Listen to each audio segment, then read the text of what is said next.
Hello everyone, welcome back to my channel Srimathi Swapnaraj. ఈరోజు మన ఆడపిల్లల జీవితంలో జరిగే ఒక ముఖ్యమైన ఇంట్రెస్టింగ్ టాపిక్ గురించి మాట్లాడుతున్నాను.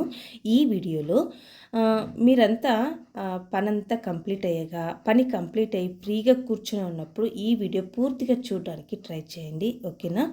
ఆడపిల్లగా పుట్టిన తర్వాత ప్రతి ఆడపిల్ల జీవితంలో వచ్చే ఈ 3 నుండి 5 ముఖ్యమైన రోజుల గురించి ఈరోజు మాట్లాడుతున్నాను. పీరియడ్స్ లేదా ముట్టు రోజులండి. వాటి గురించి కొద్దిగా మాట్లాడుకుందాము. వీటి వెనుక ఎప్పటి నుండో ఉన్న అపనమ్మకాల గురించి మాట్లాడుకుందాము. సామాన్యంగా పీరియడ్ టైంలో అలవాట్లో ఉండే కొన్ని నమ్మకాలు ఏమిటి అంటే గుడికి వెళ్ళకూడదు, ఎవరిని ముట్టుకోకూడదు, పీరియడ్ అయిన తర్వాత స్నానం చేయకూడదు, ఇలా చాలా విషయాలు చెప్పడం వల్ల మనం వాటిని ఫాలో చేసుకుంటూ వస్తున్నాం. కాకపోతే ఎందుకు ఇలా చేయాలి అని ఎవరు దీనికి సంబంధించి కరెక్ట్గా జవాబు చెప్పలేరు కదా. నేనైతే గట్టిగా నమ్ముతాను, మన పూర్వీకులు మనకు చెప్పిన ప్రతి సాంప్రదాయం వెనుక ఒక లాజిక్ ఉంటుంది. కొన్నేళ్ళుగా వస్తున్న ఈ ఆచరణలో వాళ్ళు ఊరికే చెప్పలేదు, వాటి వల్ల ఎన్నో ప్రయోజనాలు ఉన్నాయి. అందుకే వాటిని సంప్రదాయ రూపంలో పాటించేలా అమలు చేశారు. మన పెద్దవాళ్ళు ఏం చెప్పినా దాంట్లో ఒక అర్థం ఉంటుంది, సైంటిఫిక్గా రీజన్ ఉంటుంది, ఒక మంచి ఉద్దేశం ఉంటుంది. ఊరికూరికైనా ఈ ఆచరణలు సాంప్రదాయాలు రాలేదు. ప్రతి దాని వెనుక ఏదో ఒక రీజన్ అయితే ఉంటుంది. దాని గురించి నేను వెతుకుతున్నప్పుడు, రీసెర్చ్ చేస్తున్నప్పుడు నాకు చాలా విషయాలు తెలుసుకున్నాను.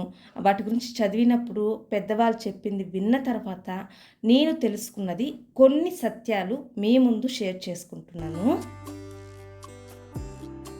ఫస్ట్ వన్ ఏంటంటే, ముట్టైన రోజు దేనిని ముట్టుకోకూడదు, ఏ పని చేయకూడదని ఎందుకు చెప్తారు అంటే, నాకు తెలిసి కూడా ఈ ఆచరణ ఉండేది. డేట్ అయ్యాము అంటే ఒక సైడ్ కూర్చోండి, అసలు ఏమి ముట్టుకోవద్దు ఇంట్లో, అసలు వంటింట్లోకి ఎక్కడికి వెళ్ళనిచ్చేవారు కాదు. ఒక సాప దిండు సపరేట్గా ప్లేటు అన్నీ ఇచ్చి ఒక పక్కకి కూర్చోబెట్టేవారు. ఇది ఎందుకు వచ్చింది అంటే, మొదటి రీజన్ ఏంటంటే, ఆ ముట్టైన 3 నుండి 5 రోజులు ఉంటాయి కదా, ఆ రోజుల్లో ఆడవాళ్ళకి రెస్ట్ ఇచ్చేవాళ్ళు.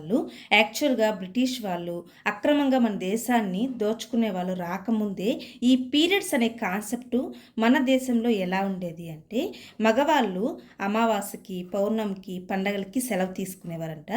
ఆడవాళ్ళు ప్రతి నెల ఈ ముట్టైన రోజుల్లో సెలవు తీసుకునేవారు. ఆడపిల్లల్ని ఈ 3 నుండి 5 రోజులు ఏ పని చేయకుండా హాయిగా రెస్ట్ తీసుకోమని వదిలేవారు. ముట్టైన రోజుల్లో ఆడపిల్లలకి శరీరంలో చాలా మార్పులు జరుగుతాయి. హార్మోనల్ ఇంబ్యాలెన్స్ ఉంటుంది. అలాగే మన శరీరంలో వాతం, పిత్తం, కఫం అనే 3 గుణాలు ఉంటాయి. ఆ సమయంలో వీటి పనితత్వం కూడా ఎక్కువగా ఉంటుంది. మన బాడీలో ఉండే టెంపరేచర్ కూడా కొంచెం ఎక్కువగా ఉంటుంది నార్మల్గా ఉండేదానికంటే. ఇలాంటి సమయంలో వీలైనంత వరకు రెస్ట్ తీసుకొని ఏ పని చేయకుండా ఉండడం మంచిది అని ఈ 5 రోజులు హాయిగా ఉండని అనే కాన్సెప్ట్ అప్పుడు పెట్టారు. ఈ ముట్టైన రోజులు చాలామందికి ఎక్కువగా డౌట్ వచ్చేది ఎక్కడ అంటే, దేవుడి గదిలోకి, దేవస్థానాల్లోకి ఎందుకు వెళ్ళకూడదు అని. సేమ్ రీజను, బాడీలో హార్మోనల్ చేంజెస్ జరుగుతూ ఉంటాయి మరియు హీట్ అనేది ఎక్కువ అవుతూ ఉంటుంది. దేవస్థానాల్లో కానివ్వండి, మనం పూజ చేసిన చోట ఒక ఎనర్జీ అనేది క్రియేట్ అవుతుంది.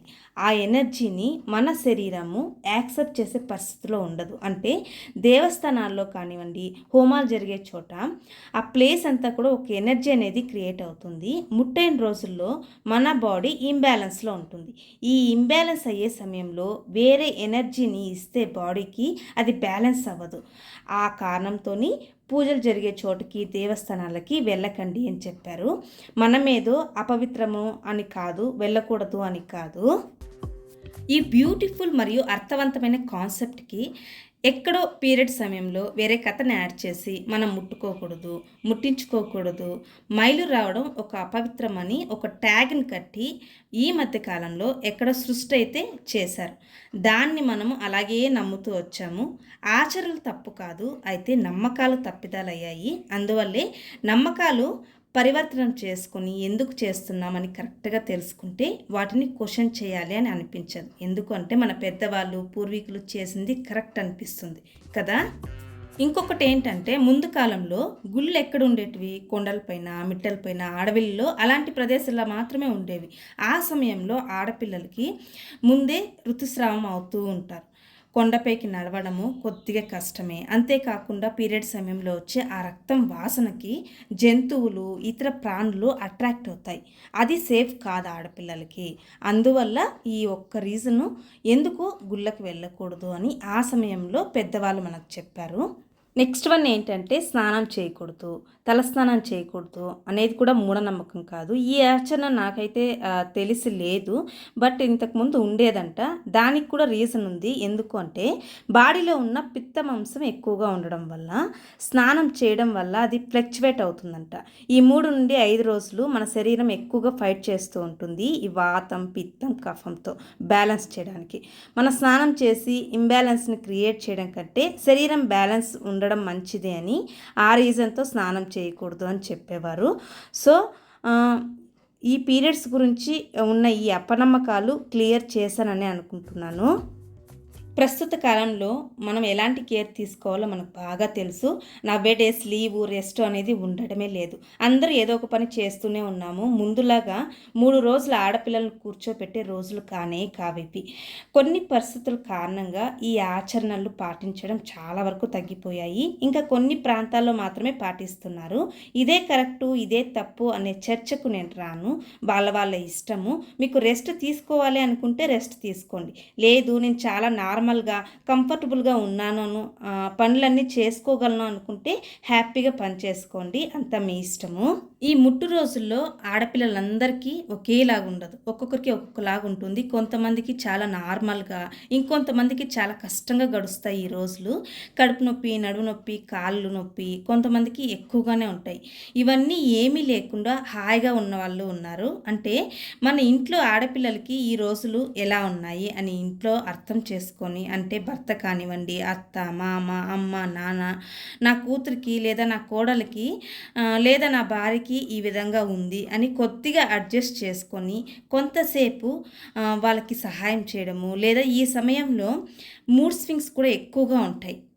కొద్దిగా కోపంగా మాట్లాడినా, ఇరిటేట్ అవుతూ ఉన్నా ఓకే, ఈ సమయంలో తనకి ఈ విధంగా ఉంటుంది అని అర్థం చేసుకొని కొంచెం అర్థం చేసుకుంటే మంచిది. మరియు ఈ పీరియడ్ టైంలో ఎక్కువగా కడుపు నొప్పి ఉంటే రెస్ట్ తీసుకోవడము, హాట్ వాటర్ బ్యాగ్ కడుపు పైన పెట్టుకోవడము ఇలాంటివి చేయండి. వీలైనంత వరకు గ్రీన్ వెజెస్ తీసుకోండి, కూరగాయలు. ఆ సమయంలో బ్లడ్ లాస్ ఎక్కువగా ఉంటుంది కాబట్టి బాడీకి ఎక్స్ట్రా ఐరన్ కావాలి. కడుపు నొప్పి, క్రాంప్స్ ఎక్కువగా ఉంటే జింజర్ టీ ఆర్ మెంతులు వాటర్, వీలైనంత వరకు మసాలాలు తగ్గించండి. ఎందుకు అంటే ఆ సమయంలో డైజెషన్ అనేది స్లోగా ఉంటుంది. మరియు ఈ సమయంలో స్వీట్ కార్వింగ్స్ అనేటివి ఎక్కువగా ఉంటాయి. ఎక్కువగా స్వీట్ తినేసి వెయిట్ గెయిన్ అవ్వడం కంటే కొద్దిగా బెల్లంతో చేసిన పదార్థాలు కొద్దిగా క్వాంటిటీలో తీసుకొని ఆ క్రేవింగ్స్ని కూడా తక్కువ చేసుకోవచ్చు. మరియు ఈ కాలం ఆడపిల్లలకి చాలామందికి ప్రతి నెల ఏ డేట్కి అవుతామో మర్చిపోతూ ఉంటారు. డేట్ గుర్తుండదు. ఏదైనా ఫంక్షన్స్, దేవస్థానాలకు ట్రిప్ ప్లాన్ చేయడానికి కన్ఫ్యూజ్ అవుతూ ఉంటాం. ఇప్పుడు సుమారుగా యాప్లు అయితే అవైలబిలిటీలో ఉన్నాయి. ఫ్లో అలాగే మాయా అనే యాప్స్ ఉన్నాయి. వీటిలో మీ పీరియడ్ డేట్ ఒక్కసారి రిజిస్టర్ చేస్తే ప్రతి నెల డేట్ ఎప్పుడు వస్తుంది అని మీకు 2-3 రోజుల ముందు రిమైండ్ చేస్తూ ఉంటుంది. మీరు ప్రిపేర్ అవ్వచ్చు. ఈ ఒక్క టాపిక్ గురించి మాట్లాడడానికి చాలా ఉంటుంది. ఎండింగ్ అనేదే లేదు. అన్ని విషయాలు ఉంటాయి మాట్లాడడానికి. జస్ట్ నాకు తెలిసింది బ్రీఫ్గా ఎక్స్ప్లెయిన్ చేశాను. అంటే చాలామందికి ఈ విషయాల గురించి కన్ఫ్యూజన్ ఉంటుంది కదా, నాకు కూడా చాలా వరకు కన్ఫ్యూజన్ ఉండేది. సో ఈ వీడియోతో చాలామందికి క్లారిటీ అనేది వచ్చింది అనుకుంటున్నాను. వీడియో యూస్ఫుల్గా ఉంది అనుకుంటే ప్లీజ్ లైక్ కొట్టి సబ్స్క్రైబ్ చేసుకోండి. Thank you so much for watching.